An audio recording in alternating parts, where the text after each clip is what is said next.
People was good. Today, I'll be talking about why activism in Nigeria is a scam. Of course, activism in Nigeria is a scam, as a matter of fact. But actually, there are some few activists as well. Let me say, maybe 1 out of 100 that are true. A lot of Nigerian activists, they are just there to make a name for themselves. They want to be known as an activist, but they are not looking for any solution to the problems that are, they are not interested in finding a solution to the problems that are facing the country. Hmm?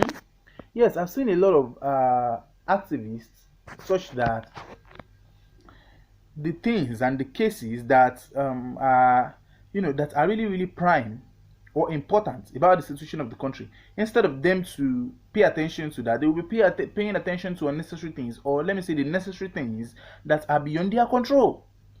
Mm? you know there is a female, a popular Nigerian female activist. I don't want to mention his name. I don't want to mention her name.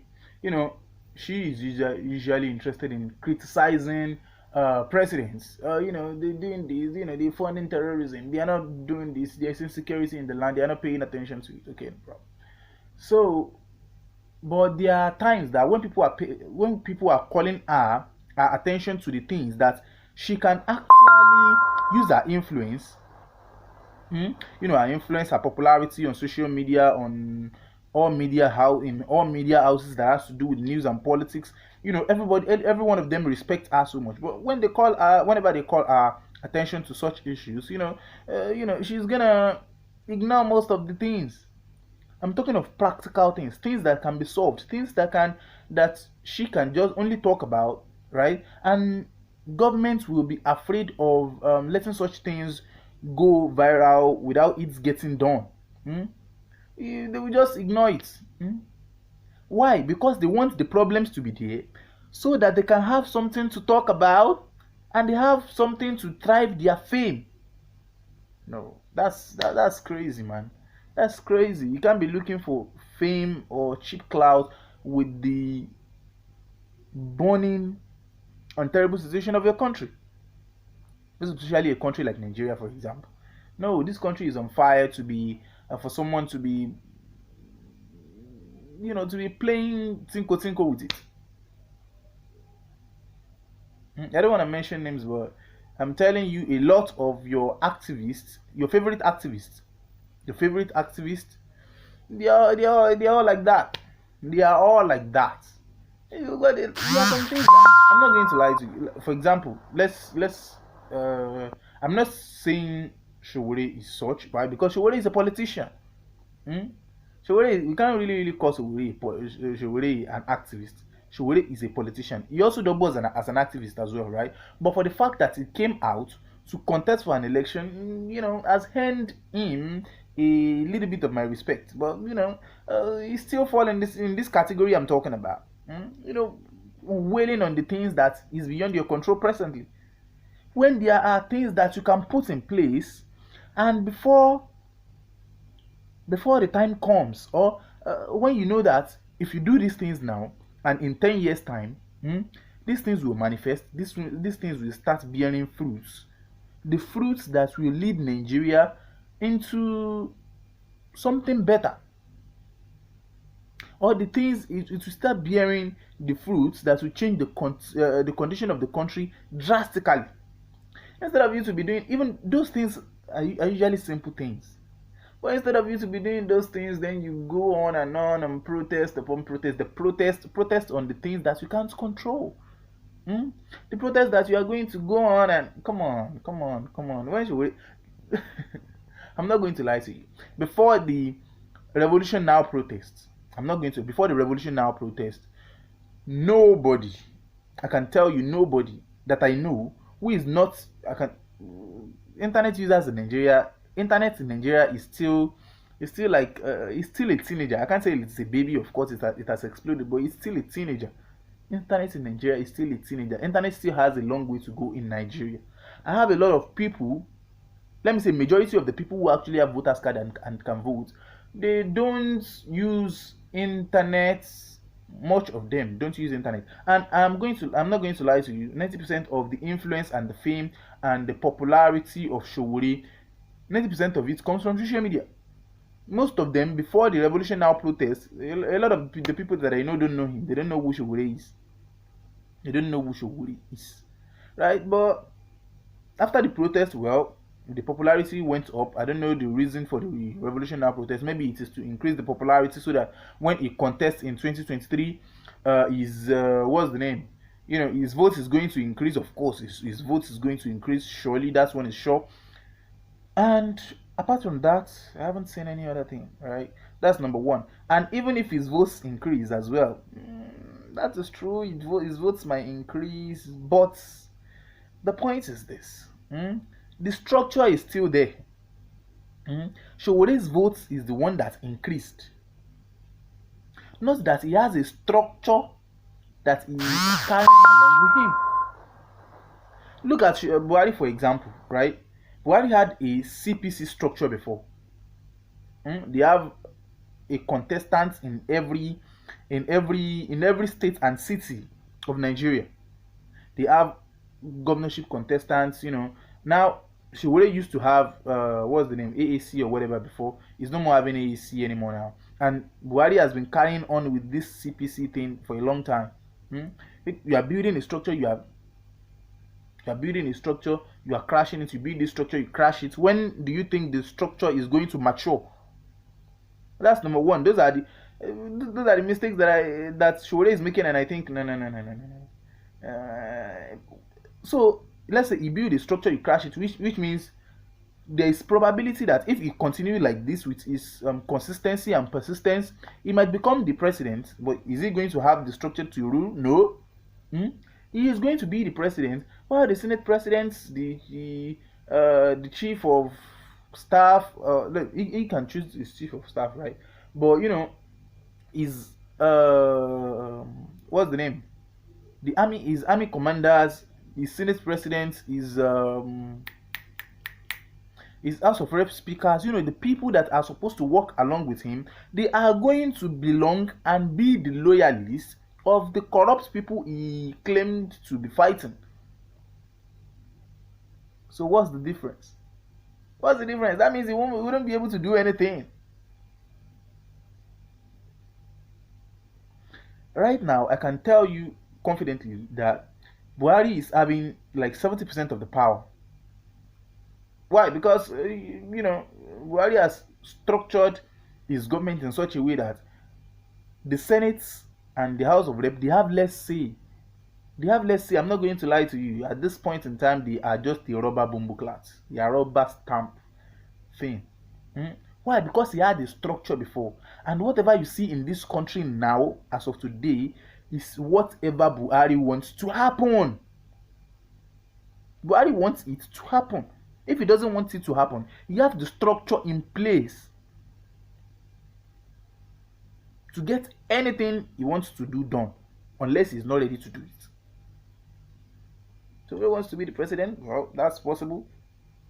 The president that can change Nigeria for better as of today, as of the assessment and the antecedent of Showore. And this video is actually not for Showore alone. It's for a lot of other activists as well, the likes of the Nigerian, and these guys are fighting the things that are beyond their control. There are some things I think they can put in place gradually, little things that they can put in place, and these things will manifest eventually. They are not building a solid thing or a solid orientation that will make them be able to run the country the way it's supposed to be run, even if they eventually get to power. That is the problem Jonathan had. Even though despite the fact that Jonathan also has his own structures as well. He has his own structures. He carried on with the loyalist of Yaradua that he had, and he's from Bayelsa State. He was once a governor in Bayelsa State as well. So he has some structure that he was bringing. That was why he was able to, at least they were unable to impeach him actually, right? But he couldn't grab the control of the country totally, right? Couldn't. The House of Rep were lashing out. The Senate were defending him. Terrorism everywhere, all these things. Not because Jonathan is weak, huh? But because Jonathan is prepared, but not fully prepared for the presidency that came his way. I think Jonathan should have acted like Obasanjo in 2011. He shouldn't have fought for the mandate or for the ticket of becoming the president of Nigeria. He shouldn't have. That was what happened in was it on 19. I'm trying to remember this. I'm trying to remember this. Was it in 1976 or something? I'm trying to remember that. When Murtala Mohammed was killed. When Murtala Mohammed was killed and, Obasanjo betrayed the likes of Dimka and got hold of the power as the new head of state, what did he do? He knew that Obasanjo wasn't prepared to become the president or become the head of state. So if he grabbed the hold of the country as at then, he might be able to remain as the head of state, but he wouldn't be able to rule the country as he wants to rule and how it is supposed to be ruled. So what did he do? He abdicated and conduct an election, gave the what's the name to Shagari. That earned him a lot of respect.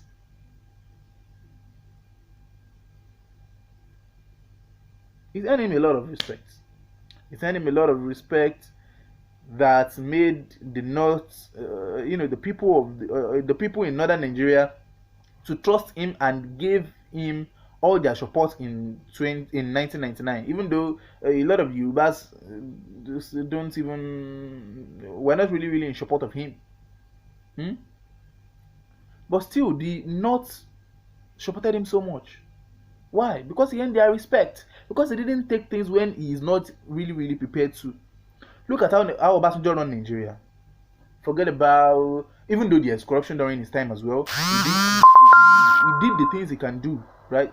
Obasanjo is, we can't say Obasanjo is not the perfect politician. That's number one.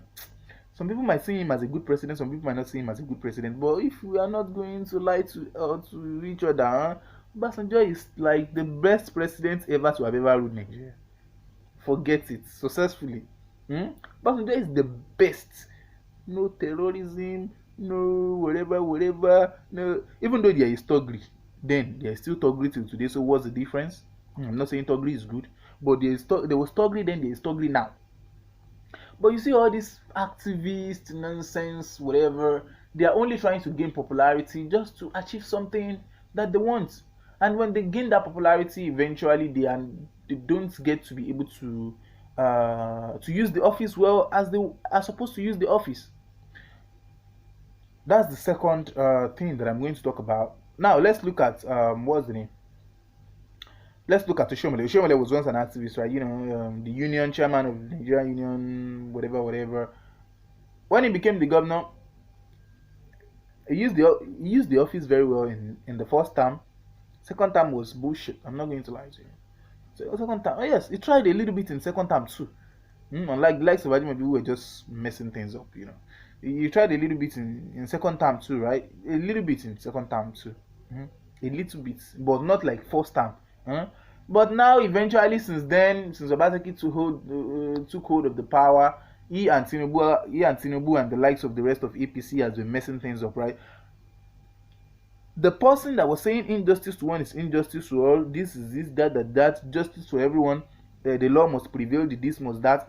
When he was fighting Obasanjo then, and Obasanjo was locking him up, doing this, doing that. Then even during the military era as well, he came out as a chairman of the ruling party APC to say that if you belong to the party, all your sins has been forgiven.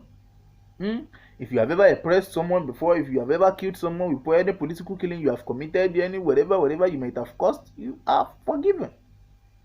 Is that an activist? Is that a political activist? Come on, Nigerians, wake up. Sanusi said something the other day, but a lot of people don't like to listen to the words of wisdom from that man. But I'm not going to lie to you. You can. I don't know whatever his personality is in his town. That's not my business. But what I'm telling you is that guy usually say a lot of words of wisdom. He said a lot of times, more often than not, activists 99% or 99.9% of times, activists are the people who are trying to get who are trying to scale up, who are trying to climb the hierarchy of the political system. They are trying to fight the people at the top, right, so that the masses who are below the pyramid can support them and push them up, thinking that when they get there they are going to remember them. But when they get there, what do? They make friends with the people they find there, and after making friends with them, what happened? They forgot the people who have left them. And what happened again? Another activist also rise up, and the cycle continues like that. If you're an activist, don't be that kind of activist. If you want to go into politics, go into politics. Be open. It gives you some kind of peace of mind, some kind of joy. I think.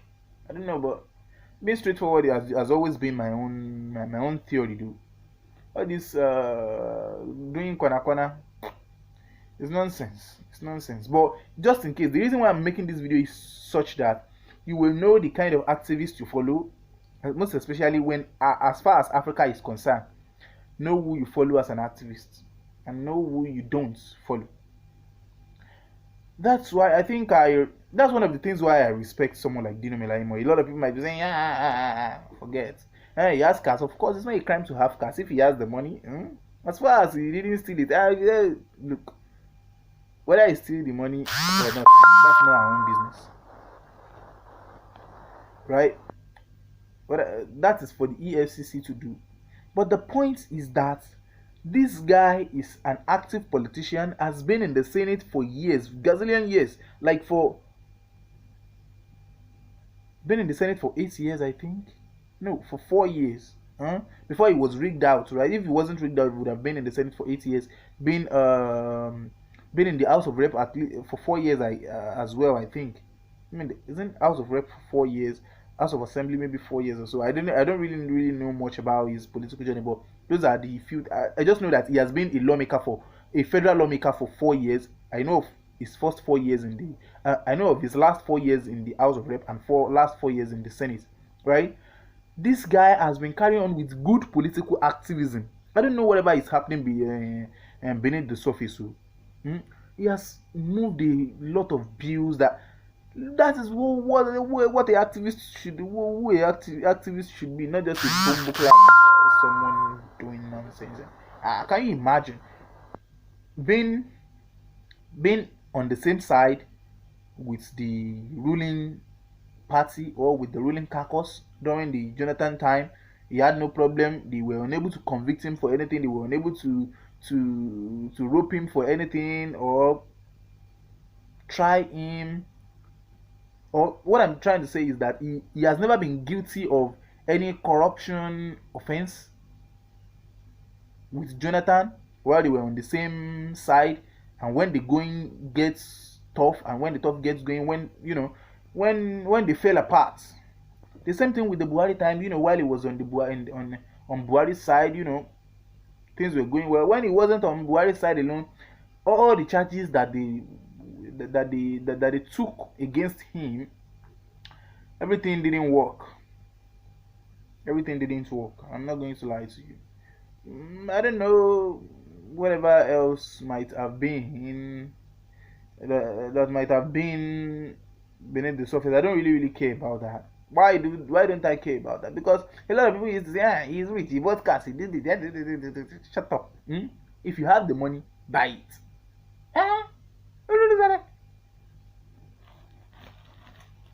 So if you have the money, buy it. So that's I don't want to go into that, but the point is that know the kind of activists that you follow. Don't just be bloating and messing around, while spending your time, energy, and resources thinking that you are following someone who is going to make you achieve your dreams of making Nigeria a better place. I'm not talking of your personal dreams of becoming whatever you want to become in life. I'm talking of, I think some young Nigerians that are reasoning like me want Nigeria to become a better place, not just for themselves alone. Huh? I'm not going to lie to you. What people go through to become successful legally in Nigeria without taking an illegal route is not easy. It's not easy. Huh? Things should be easier as well. Huh? Even though it's not easy everywhere in the world, but even if you do a menial job for 5 years, for 10 years in USA, and you come to Nigeria, you are like a successful man. Hmm? A country like that is not too bad to ask for, but I think we all need to do something about it. Hmm? Don't follow a fake activist. Don't follow one. Don't follow a fake activist. Follow a real one.